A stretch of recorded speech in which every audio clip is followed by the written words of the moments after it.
Hello, I'm your host, the Unlucky Moviegoer, and our story today is about a writer being stalked by a mysterious being, and well, we'll leave it at that, so you can enjoy the mystery for yourself.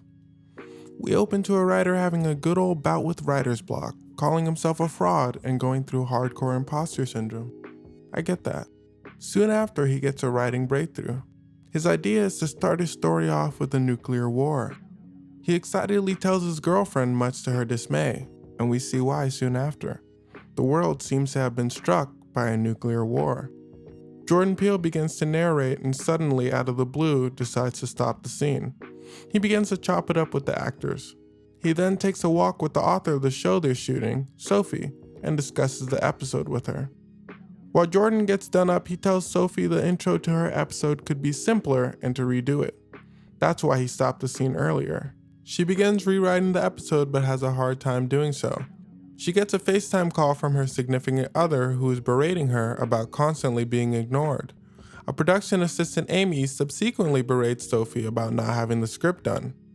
Sophie apparently finishes the new script because we cut back to the shooting of the show. Jordan is sarcastically reading Sophie's new narration because it sounds noticeably more complex than the first. She begins to look confused as he's reading. Jordan clearly shows his distaste for the script. He even begins to look at Sophie while he's reading aloud. Sophie finds Jordan and claims she did not write that narration and somebody must have switched the cue cards he was reading.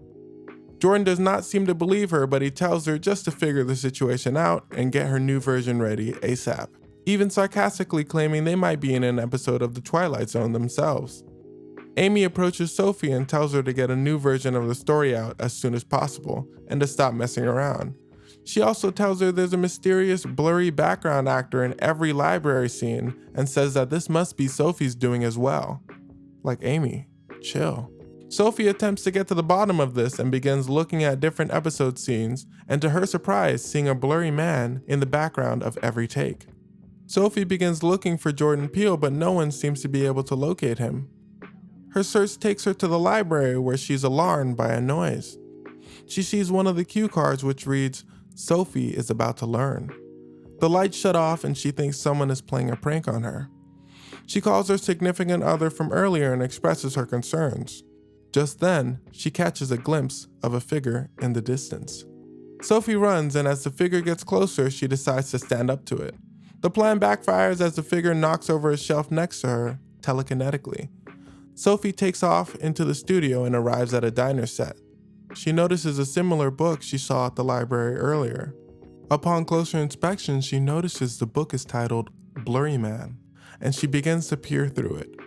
She flips through the pages and discovers off-putting scenes of a terrifying blurry drawing moving about. As she finishes the book, objects begin to fly around the room. What a waste.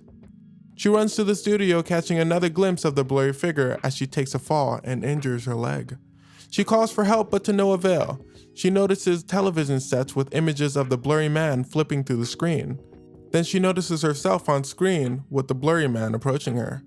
She turns and sees the blurry man in front of her. Sophie begins approaching the figure, thinking it's still a prank. She begins to scream at the figure. It doesn't seem to like that very much as it approaches her swiftly. This prompts Sophie to switch up again, understandably cowering in fear. She gets up close and personal with the blurry man and the screen fades to black. Sophie wakes up to a voice in her head speaking to her, mostly going against everything she's saying, so she begins to argue with it. Sophie continues to look through the set for people to no avail when she approaches the blurry man again. He really starts to flex his power and she takes off. She finds Seth, but no one seems to see her at all, while the blurry man is still in hot pursuit. She begins running through the set in the middle of shooting, trying to get people's attention, still to no avail. Even sending a table flying, which is still ignored.